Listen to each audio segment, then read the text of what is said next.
Hey guys, welcome back to the Gregorio Girls channel. My name's Shauna and today we have a review, swatch, demo, video, whatever you want to call it, of the new Milani Pure Passions palette. So Milani just released two palettes, the Pure Passions one and then the Soft and Sultry one. The Pure Passions one is the warm tone palette. But Dev and I were really excited to try this. Milani is one of our favorite drugstore brands. It's probably, I know for me at least, I can't speak for Dev, but it's definitely in one of my top three. And I've heard nothing but good things about their shadows, so I have big expectations for this. And if you are interested in trying these palettes, just so you know, you can get them for $20 either on Milani's website or at Walmart.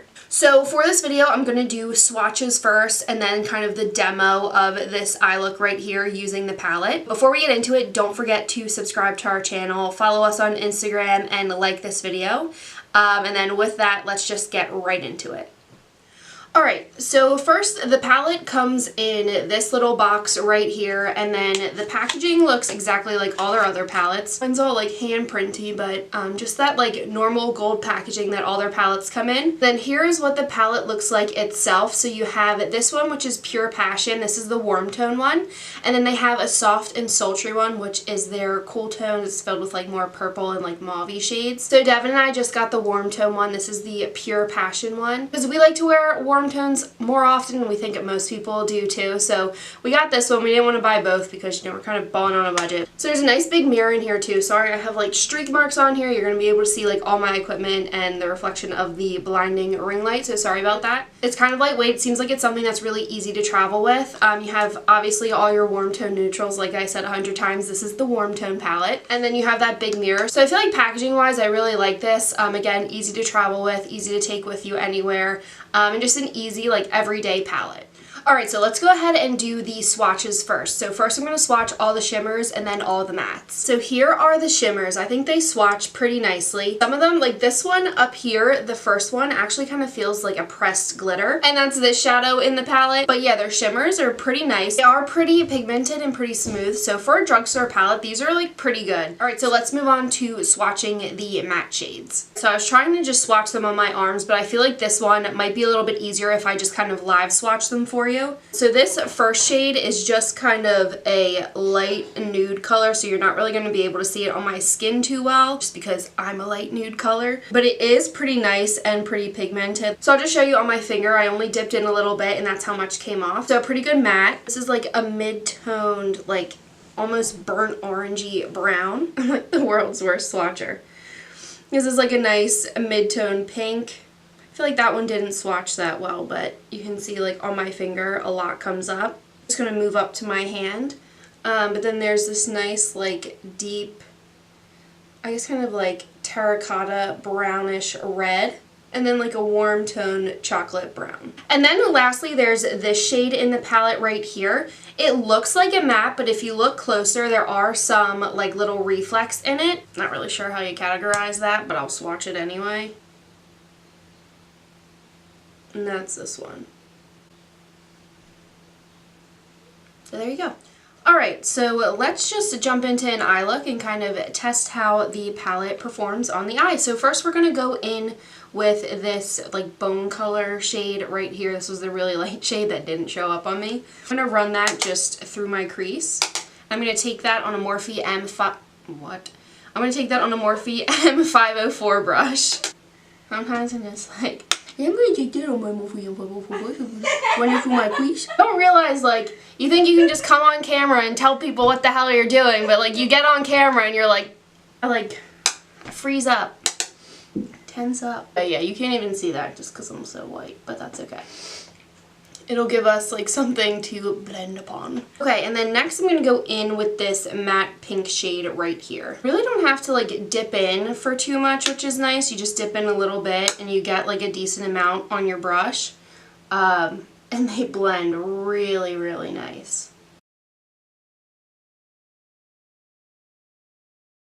Next, again, just building that crease, I'm going to go in with this like mid-tone warm brown shade right here. I'm taking that on a Morphe M513 brush.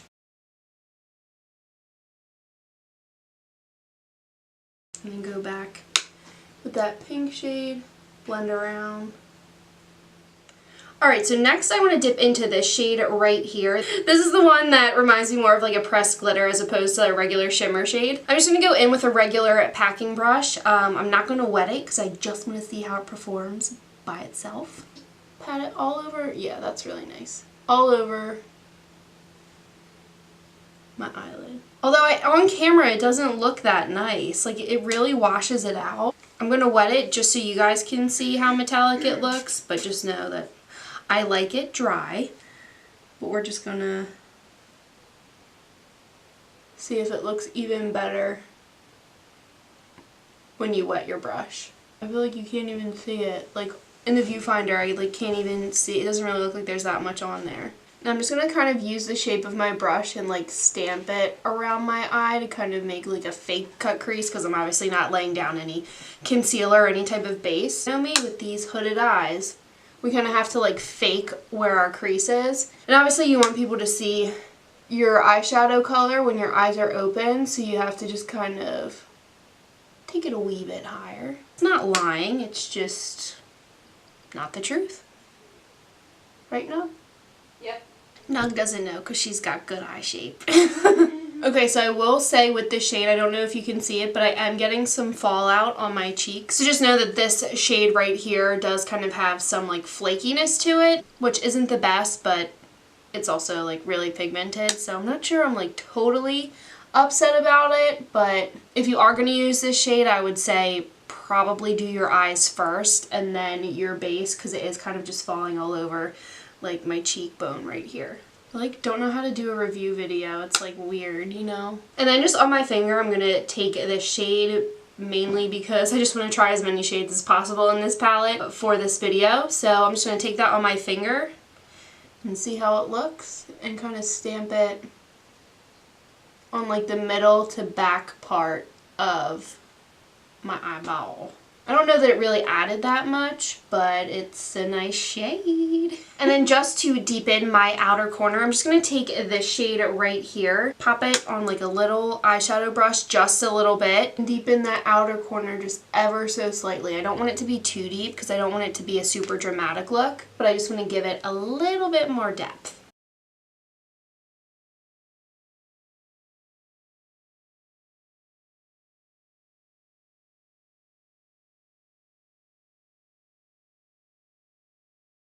Alright, so next, I am a little nervous to do this because I haven't done a winged eyeliner in a while, but I think we're going to go for it. We're going to take the Stila liquid eyeliner in just the black shade, and I'm going to wing it out. And hopefully I don't mess this whole look up.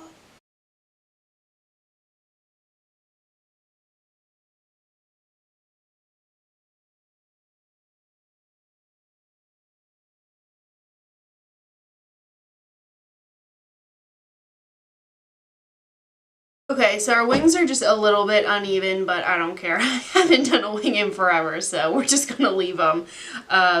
So sorry about that. But next, to smoke out our lower lash line, I'm going to go in with this pink shade again. Woo! I'm going to go in with this pink shade again right here. I usually take mine pretty far down, so don't be afraid.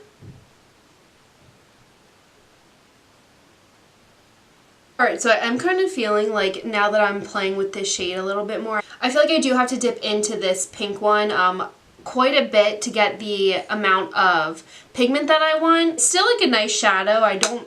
It might not have been intended to be like a nice like bright pink. Since it is a transition shade, it could have just been intended to be that soft pink, but I do feel like I kind of have to dip into this one a little bit more than the others.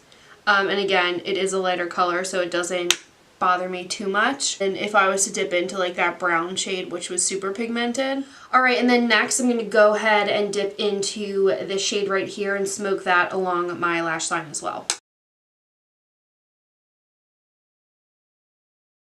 So next, for my inner corner and brow bone highlight, I'm going to take the Anastasia Beverly Hills and Amrezy highlighter. Alright, and then to prep for false lashes, I'm going to curl my lashes and then pop on some of my Voluminous Million Lashes mascara. And then for false lashes today, I'm going to try the Kiss Lashes in the style 11.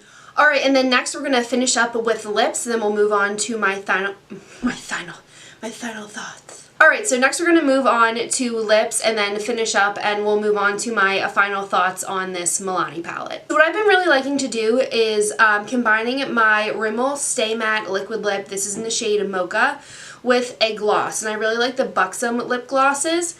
And I actually layer them like one on top of the other in a few layers, if that makes sense. I'll explain it in a little bit more detail. So I'll go in with the Rimmel liquid lipstick. Like I said, this is a shade Mocha. It's been my favorite so far if you watched. I think one of my June or July favorites videos, this is in it. So then I go in with the Buxom White Russian lip gloss, and I just pop that right over. I tend to focus it like right in the center. And then I go over it again with some of this matte lip. And I don't know if you can really tell on camera, but I feel like it gives it kind of a nice balance between matte and glossy. It doesn't look like a totally glossy lip, but it doesn't look fully matte and just like one note either. I feel like it gives it more of like a satiny look, which I really like. And again, I don't know if anybody else can tell but me, but I just really like it because I'm not a huge fan of just a totally matte lip. Especially in the summer, I'm just kind of liking like a little bit of a gloss, but I don't want my lips to just look like waxy glossy, if that makes sense, or like sticky glossy. So I've been really liking doing this little trick. Just a little tip if you like more of a satiny look, but you don't have like your perfect shade in a satin finish lip. You can do this. Alright, so my final thoughts on this Milani Pure Passions palette. I really like it. I think I would give it like an A. Not an A+, but like an A. I think it's like pretty much there for a drugstore palette. I love the packaging. It's lightweight. It's not too heavy. It's really easy to travel with. You have a big mirror in there. And these are just good like everyday shades. You have enough mattes. You have enough shimmers. The shimmers are super buttery. The mattes blend out really well. The only problem I really had, I think, was with this shade when I was actually working with them on my eyes. I felt like I had to dip into it a little bit. But again, I don't think that's a huge deal because, like I said earlier, it's just a lighter color. So it's not going to be as super pigmented as like the dark burnt orange shade or like the dark brown shade. So I feel like I really shouldn't expect it just to be super pigmented with like the first brush stroke. So yeah, I've been on the hunt for some good drugstore palettes, and I think this is the best one that I've tried so far. So if you are looking for a new palette, if you're a beginner and you really want to just not invest too much in eyeshadow, but you really want to start getting into makeup, I would totally pick up this palette. But yeah, I'm a huge fan of this palette so far. I'm going to continue to use it this week just to see how many different looks I can create and how versatile it is and how all the colors kind of wear. So yeah, thank you so much for sitting through my first review video. I know that I probably should have talked a little bit more as I was using the shadows, talking about like their performance and things like that, but I'm still learning. This is, like I said, my first review video, so I hope you guys enjoyed it. If you would like us to do any more review videos, just let us know in the comments down below what products you'd like to see reviewed or anything like that. Before you leave, don't forget to subscribe to our channel. Follow us both on Instagram. I'm at Seanna Greggs and Devin is at DevDevGreggs. And don't forget to hit that little notification bell down below. That's going to let you know when Devin and I post our videos. Again, I hope you guys enjoyed this video, and we will see you in our next one.